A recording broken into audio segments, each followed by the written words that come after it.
Hi, this is a little video on function composition, so let me get the little pen going here. And we're taking a look at page 123, problem number 17. And so it gives us a couple functions. It gives us f of x equals 2x minus 10, and it gives us a function g of x equals x minus 3. So it says, okay, let's take a look at the composition of f and g when x equals 0. Just kind of remind us, let's just take a look at the general form of compositions, right? F and the composition f and g for x, right? And another way you can write that is by nesting it. You know, by nesting it this way. Let's take a look at f of g of x. And so again, we're looking at the composition of f and g when x equals 0. It's an important way to be able to say it. If you could say it this way, you know, when x equals 0, and or f of g of x when x equals 0 is this way. So take a look at the side of this first nesting right here. We want to evaluate g when x equals 0. Well, we just come back over to this, to the g function and say, well, what's g of 0? Well, we know that what's inside the parentheses is what x is supposed to be, right? What we need to make x, well, we need to make x 0. So we'll just say x equals 0. We'll say minus 3.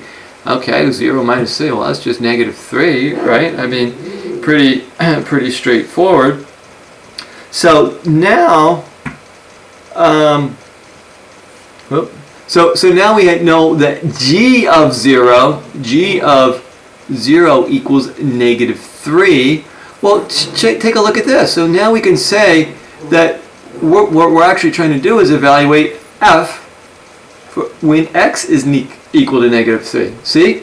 G of 0 is equal to negative 3, and we just take and put. We take negative 3 and put it in where g of 0 is, and now look at this. Now it's just simple. We're just evaluating f for negative 3.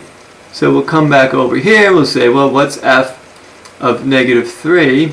And all we got to do is replace x is negative 3 for x. 2 times negative 3 minus 10.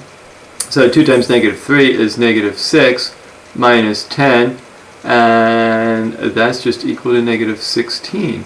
So we know, so now we can conclude that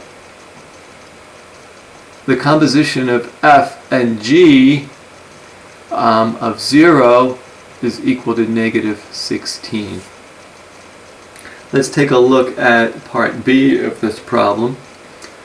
And again, we're still working with the same functions. We're still working with f of x equals 2x minus 10, g of x equals x minus 3. But now we're looking at the composition of g and g. We want the composition of g and g of x, but we want to take a look at it when the composition of g and g when x equals 10. So again, we just create this nesting scenario. But look at this. I don't see f anywhere. I don't see the function. The function f, it's nowhere to be found in this composition. So you know what? We're not going to use it. You can just ignore it and cross it out. Bam! Life just got a whole lot simpler. Look at that. Goodbye. Goodbye, goodbye, goodbye.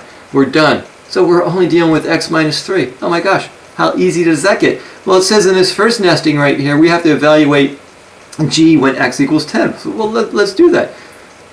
G of 10, boom. Well, that just means we got to replace x with 10 minus 3. And 10 minus 3 is 674,323,000, or it could be equal to 7. Sorry, I just had to be a little bit goofy there. So we know that g of 10 is equal to 7. Look at that.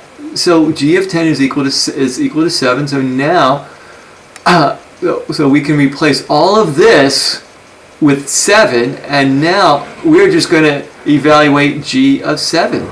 So we're going to do it again. We'll go, what's g of 7?